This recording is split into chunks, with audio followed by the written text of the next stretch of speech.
Gusto ng NBI o ng National Bureau of Investigation na magkaroon na ng hold departure order laban sa may-ari ng One Dream Incorporated at sa iba pang mga opisyal nito.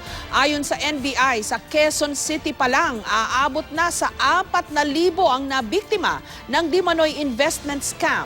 May report si Oscar Oida. Minamadali na ng NBI ang pagsasampa ng kaso laban kay Arnel Gaser at iba pang opisyal ng One Dream Global Marketing Incorporated para daw makapag-apply na sila ng hold departure order laban sa mga ito. Paniwala kasi ng NBI, hindi pa nakakalabas ng bansa si Gaser.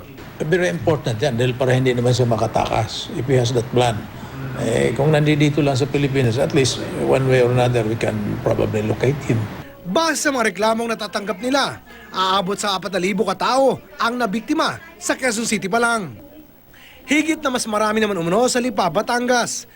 May mga grupo na nga dumulog sa lokal na pamahalaan ng Lipa at provincial government ng Batangas upang magreklamo laban sa One Dream.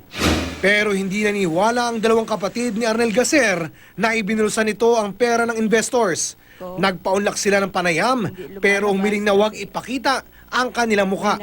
Anila, mabait at matulungin ang kanilang kapatid. Hamon naman ng NBI kay Gaser, lumutang na ito sa lalong madaling panahon kung totoong wala siyang kasalanan. If I were Gaser, di harapin ko itong kung talagang wala siyang intention manloko, di kahit papano magpakita siya at harapin niya itong mga nagrereklamo mga tao. Oscar Oida, GMA News.